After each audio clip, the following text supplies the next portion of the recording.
Welcome back to part 2 of this two-part series where I tackle the mending pile of my dear friend. She's a petite woman and we had a bunch of adjustments to make to her clothes so it would be a great fit. If you haven't watched part 1, I will just link it here so you can review it before tackling this part 2 video. I did finish a few items in part 1, but there are several items that I was left with that were sort of in progress, so that's what we're going to tackle today. We're going to finish everything, hopefully.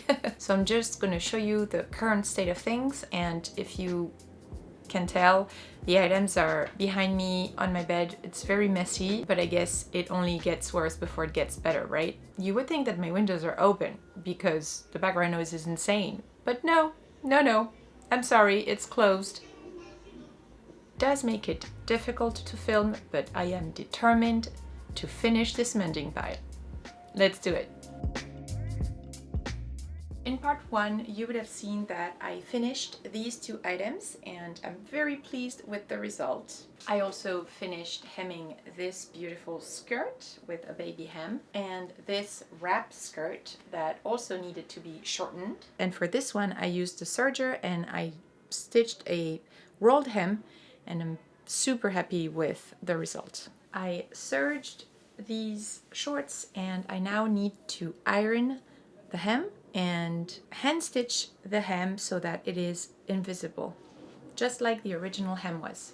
I've got this pair of thick denim shorts to hem. I am going to use a thicker thread for these to try and replicate the original hem. I'm also going to use a thicker thread for this pair of jeans that needs to be taken in at the waist. As you saw, for this one, I just need to update the straps. For the wedding gown, I actually started hemming the baby hem. It is way more difficult than it was on the red skirt because the red skirt had a straight edge and this is all curved and the fabric is very slippery, unlike the linen on the other item. In both cases it's a baby hem, but in one case it's very easy and in the other it's definitely way more difficult. There's also so much fabric because of extra pieces on the skirt here on the construction. Let me check what it's called. It's a gore, I think.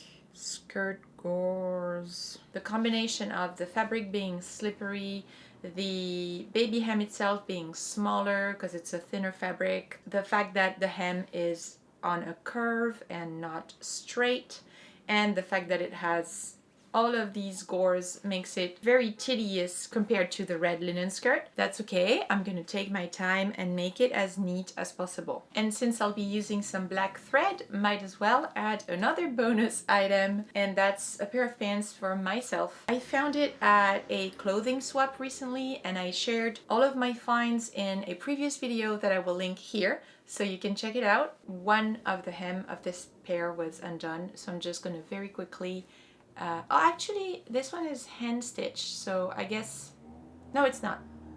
This one is going to be sewn on the machine. Yeah, it's not hand stitched. If I'm not mistaken, we have 6 items total to tackle today.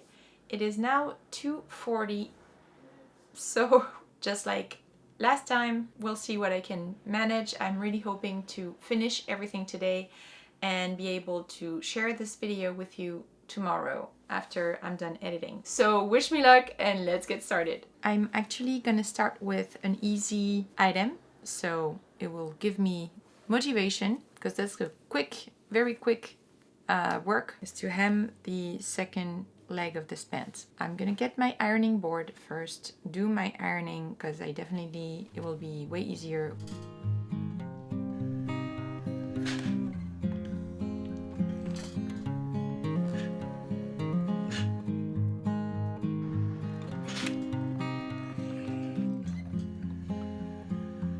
Well, I actually already spent some time trying to figure out what stitch I was going to use for my hem. The hem that is still done is sort of an invisible hem done by machine. So I've decided to finally take the courage to look into my grandmother's machine manual and finally test out and do my invisible hem with the machine. And I think I found the right settings for it. I tried 2 or 3 different stitches, and I finally nailed it down. There's a specific way to fold the fabric to be successful for this invisible hem. This here is where I successfully did it. So you can see it's just a tiny, teeny dot, and since it's going to be black on black, it's not going to be visible. On the other side here, that's what it looks like. And here you can see my other tries, obviously unsuccessful. This is not the best fabric to show you how it's done, but so you have to fold the hem outwards. You're stitching alongside the edge of the hem. With the needle, you're catching every few stitches just 1 or 2 threads of the left side that is folded. So then when it's going to be unfolded properly, like so, you'll just have most of the stitches on the inside not visible and just 1 stitch every few stitches, catching 1 thread on the outside layer. And the fact that I ironed my hem before is really helpful here. Looks like I missed 1 or 2. Wow, that worked really nicely. You see just tiny, teeny stitches catching the outside layer of the hem here, and the inside is not as pretty, but all the stitches are concealed on the inside.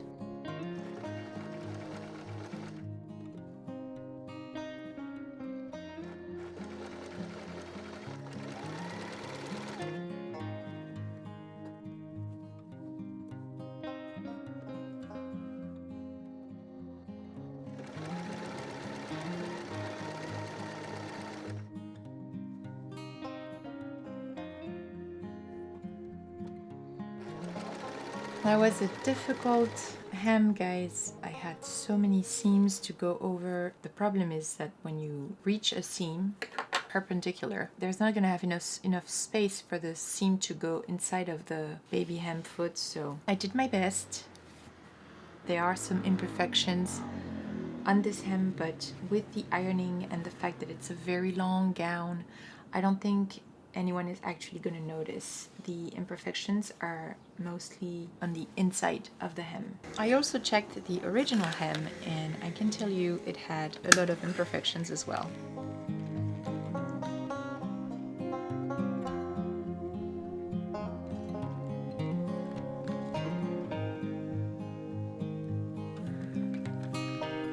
So the hem is ironed and it definitely looks way better. We're looking at the neckline here. It's a V neckline, very, very deep, and it's actually slightly too low for my friend. We would need the point of the V to be connected maybe 1 inch. And there is a lining on this gown.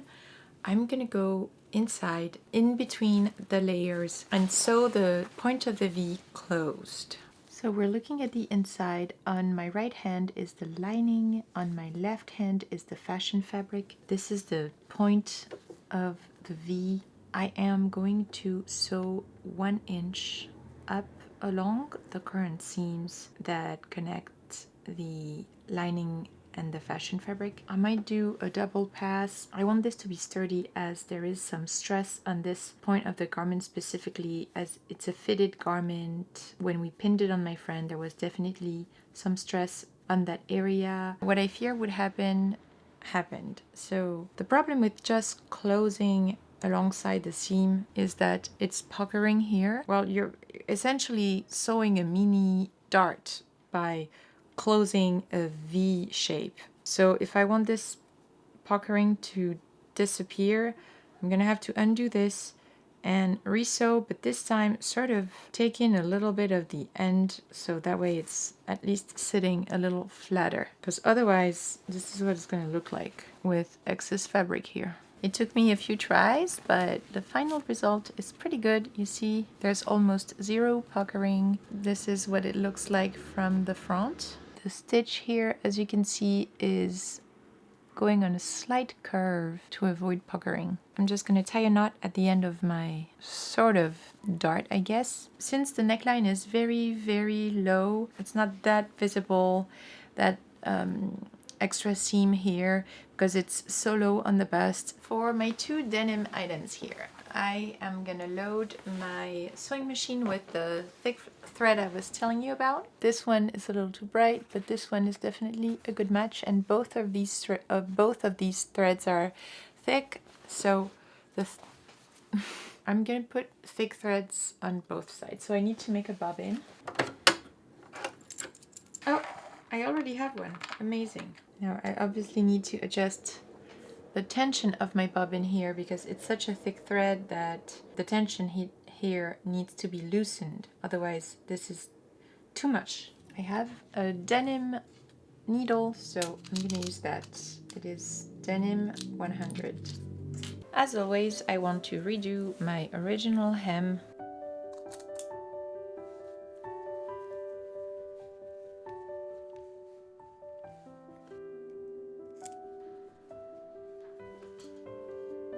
I'm actually gonna iron after I sewed just because since I pinned everything in place, I think it's okay. So I just switched my stitch to a longer stitch because it's so thick that you want a longer stitch here. Shit. Not enough tension in my bobbin.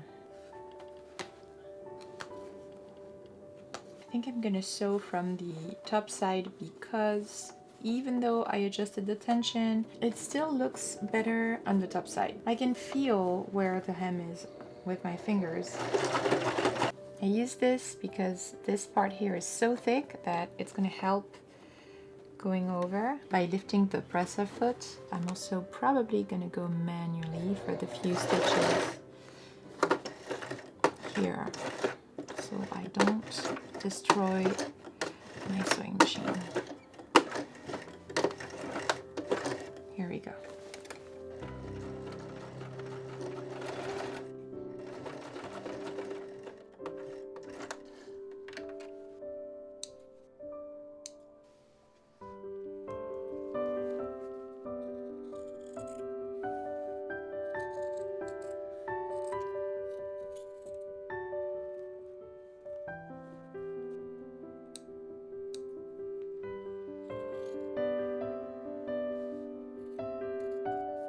I'm cutting about ½ an inch away from my marks here in order to then redo this felted seam. So the original flat felt seam here was done with the machine that I don't have, that kind of folds both at the same time. I'm gonna do one first row of stitches with the inside facing each other and then cut this layer shorter and fold the other one on top. I just went and did one row of stitches here. So I just unpicked what I did actually because I did it wrong. Instead of aligning the two sides, I should have a little bit of a difference between the two layers. Currently the two layers are not aligned as well, so that way I can sort of meet this seam here, and that should look better. Much better here. This here is the back. Obviously I am gonna top stitch so that it's gonna look exactly the same, but as you can see the transition is pretty good. The transition with the original seam.